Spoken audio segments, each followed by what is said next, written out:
Hello everyone. चलो, welcome back to this new session हमारा business law का with Priya. आज हम पढ़ रहे हैं प्रोस्पेक्टस का थोड़ा सा एक्स्ट्रा नॉलेज, जो है लीगल रिक्वायरमेंट्स ऑफ प्रोस्पेक्टस। कि भाई प्रोस्पेक्टस क्या होता है ये भी हमने देख लिया। प्रोस्पेक्टस के केसेस यानी जहाँ पे प्रोस्पेक्टस ज़रूरी नहीं है वो भी हमने देख लिया। अब क्या देखना है कि प्रोस्पेक्टस के लिए क्या क्या लीगली ज़रूरी होता है। ओके, तो चलो फिर स्टार्ट करते हैं लिखना। So the first one is, अब ये जो प्रोस्पेक्टस है वो इशू हो सकता है, कब हो सकता है? Only after the incorporation. Incorporation किसका भाई? इनकॉर्पोरेशन किसका? कंपनी। कंपनी का जब इनकॉर्पोरेशन हो जाता है तभी हम प्रोस्पेक्टस इशू कर सकते हैं। उसके बिना हम प्रोस्पेक्टस इशू नहीं कर सकते। ओके, हमेशा याद रखना। और इसमें सारे पर्टिकुलर्स जो है अपना शेड्यूल 2 के होने चाहिए। पर्टिकुलर्स लिस्टेड इन शेड्यूल 2 सारे होने चाहिए इन शेड्यूल 2। ये ध्यान में रखना क्योंकि ये आपको लिखना है। Then it must be dated. Prospectus हमेशा डेटेड होना चाहिए, अदरवाइज उसका हम एक ही बार प्रोस्पेक्टस बनाए और वो लाइफ टाइम के लिए है, ऐसे नहीं हो सकता ना। हमारे कंपनी के जो भी है शेयर्स चेंज होते रहते हैं, शेयर होल्डर्स चेंज होते हैं। ओके, फिर हमने अगर MOA AOA के थोड़ा ऑल्टर कर लिया है तो वो भी मुझे बताना पड़ेगा। हमारा फाइनेंशियल स्टेटमेंट्स वो भी चेंज होता रहता है। इन शॉर्ट अगर देखा जाए तो हर साल कुछ ना कुछ तो चेंज होता रहता है जो प्रोस्पेक्टस में होता है। सो इसके लिए मुझे रिन्यू करता रहना चाहिए, या फिर हम बोलते हैं हर बार नया प्रोस्पेक्टस लेना ज़रूरी होता है। आगे फोर्थ पॉइंट इज कि वो साइन होना चाहिए by directors. It must be sign by directors. Okay, directors और a proposed director. Proposed director हमेशा याद रखो, प्रोस्पेक्टस जो है वो अथॉरिटी से साइन होता है। अब अथॉरिटी यहाँ पे कौन है ये आपको याद रखना इम्पोर्टेंट है। अथॉरिटी यहाँ पे है डायरेक्टर्स और प्रपोज डायरेक्टर्स। अगर इन दोनों में से कोई नहीं है तो और हिज एजेंट, और हिज एजेंट, डायरेक्टर का एजेंट। तो ये भी इम्पोर्टेंट है कि जब तक उसकी साइन नहीं होगी प्रोस्पेक्टस लीगली अथॉराइज नहीं किया जाता। ओके, सो प्लीज ये हर एक पॉइंट आप अच्छे से समझ लो, so that you need to write in a brief. ये तो हेड पॉइंट्स हैं, आपको एक लाइन में लिखने हैं, थोड़ा सा इसे बढ़ा के लिखना है। ओके, ये मेन पॉइंट आपका होना चाहिए, ये जो लिख रहे हैं हम ये आपके होने चाहिए। नेक्स्ट नेक्स्ट इज कि हर एक एप्लीकेशन फॉर्म जो हम शेयर्स के लिए देते हैं must be accompanied by a copy of prospectus. अब लिखते हैं एवरी एप्लीकेशन फॉर्म, हर एक एप्लीकेशन फॉर्म हमारे शेयर्स का, फॉर शेयर्स किसके साथ होना चाहिए? Must be accompanied any joint, okay, accompanied once again,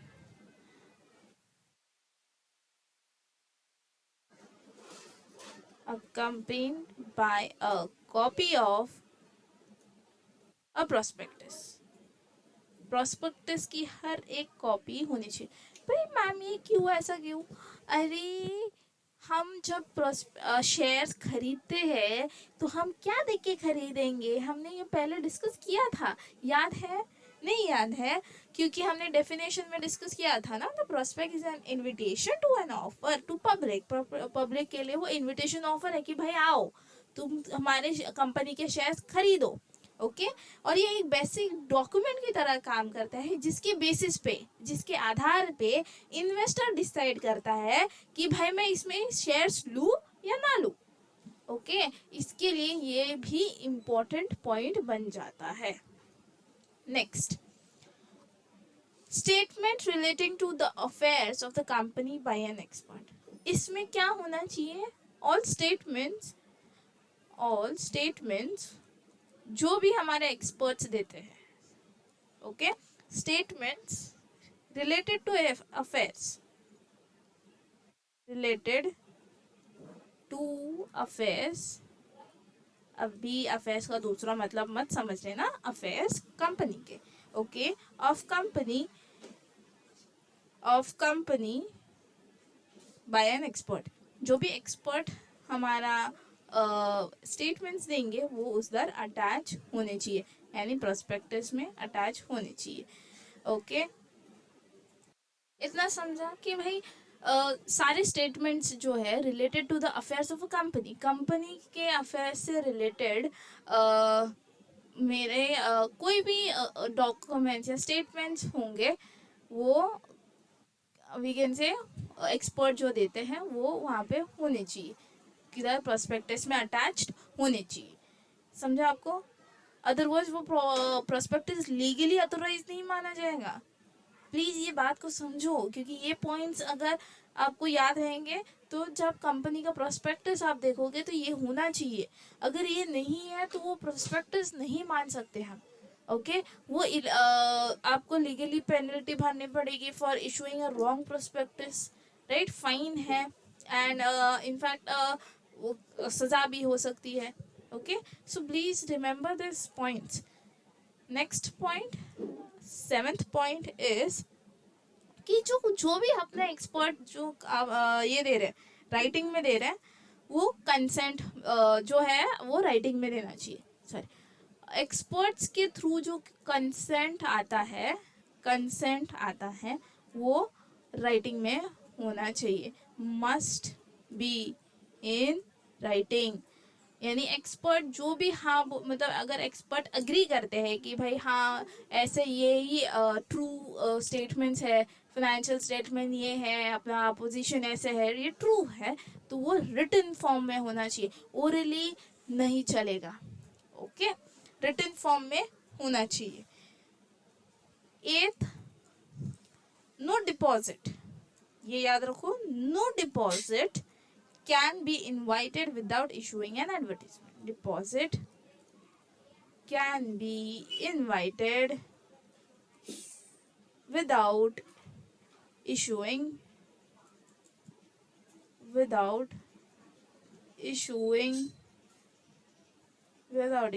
an advertisement. Okay, advertisement in a daily newspaper.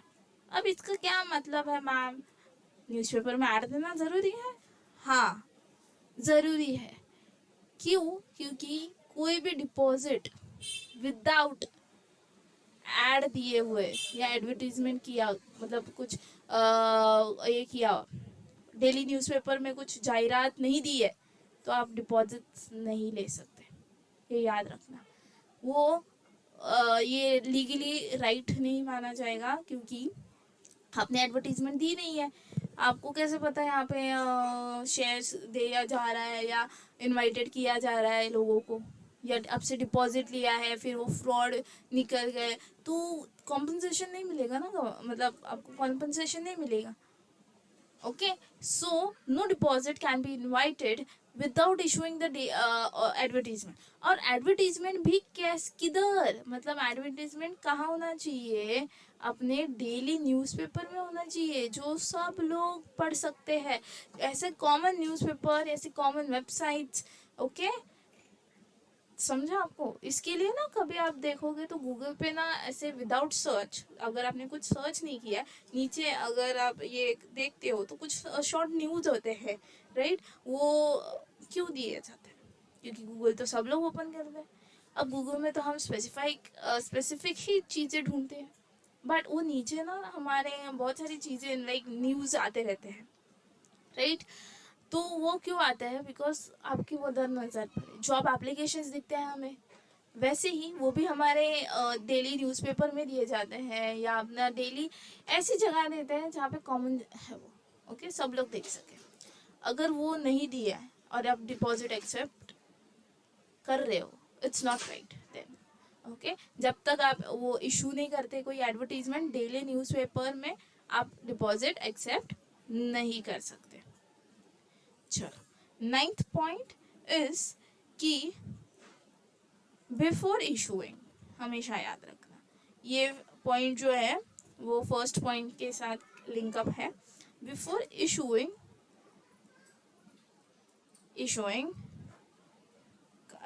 जो prospectus, it must be registered with ROC, यानी रजिस्ट्रार ऑफ कंपनी के पास ये रजिस्टर होना चाहिए कि भाई ये मेरा प्रोस्पेक्टस है। उधर पहले बताओ कि ऐसा ऐसा मेरा प्रोस्पेक्टस है, ओके। इशू मतलब दूसरों को देने से पहले कंपनी के जो है वो आरओसी के पास रजिस्टर्ड होनी चाहिए फर्स्ट ऑफ ऑल, ओके। नहीं तो वो इलीगल का मतलब इलीगल एसोसिएशन माना जाएगा, not a legal association, right. तो उधर आप डिपॉजिट कैसे एक्सेप्ट करोगे? कौन देगा आपको कंपनसेशन? अगर कुछ हो जाता है या फ्रॉड वगैरह हो जाता है तो who will pay for it, right? So the 10th point, okay, prospectus must be issued. अब ये प्रोस्पेक्टस कब इशू करना चाहिए? Prospectus must be issued within 90 days। कितने? 90 days of its registration, 90 days of its registration। Prospectus जो है 90 दिन के अंदर, कितने दिन? 90 दिन के अंदर भाई इशू करना चाहिए, नहीं तो वो एक्सपायरी हो जाएगा भाई रजिस्ट्रेशन। समझ में आ रहा है?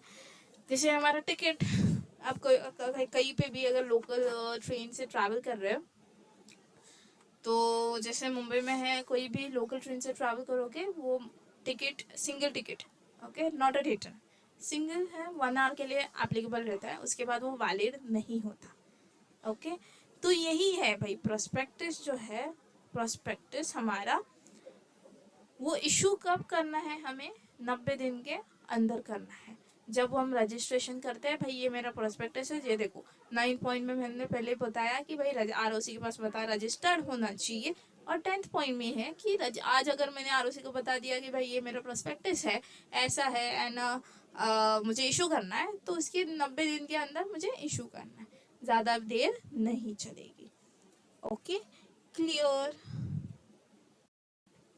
आई होप मेरे ये 10 पॉइंट्स आपको अच्छे से समझ होंगे, ओके। ये लीगल रिक्वायरमेंट्स आपको हर एक आंसर, मतलब प्रोस्पेक्टस का एक आंसर आ सकता है फॉर 8 मार्क्स, ओके, कि what is prospectus and state its legal requirements of prospectus, या state its legal requirements, ऐसा क्वेश्चन आ सकता है। सो उसके लिए आपको ये 10 पॉइंट्स याद रखने हैं, और 10 पॉइंट्स के पहले मैंने जो आपको डेफिनेशन दिया है वो एक सेक्शन लिख दीजिए and definition, so it will be a perfect 8 mark answer. अगर आप ये अच्छे से लिखते हो तो you will get full marks in this. Please ये डेट्स हमेशा याद रखना, क्योंकि डेट्स हम हमेशा कंफ्यूज हो जाते हैं डेट्स में, ओके। और सारे पॉइंट तो लिंक है, कोई ऐसा इसमें है नहीं नया, ओके। जैसे कि बेसिक है, आप ये हमेशा याद रखते थे कि हमने ये पढ़े थे ना कि कंपनी अपने पार्टनरशिप फॉर्म कैसे बनाते समय क्या होना चाहिए, ओके। वो सारे कंटेंट्स है, वो अगले आंसर मतलब नेक्स्ट वीडियो में मैं बनाऊंगी कि what are the contents prospectus में, एक्चुअली क्या क्या होता है, ओके।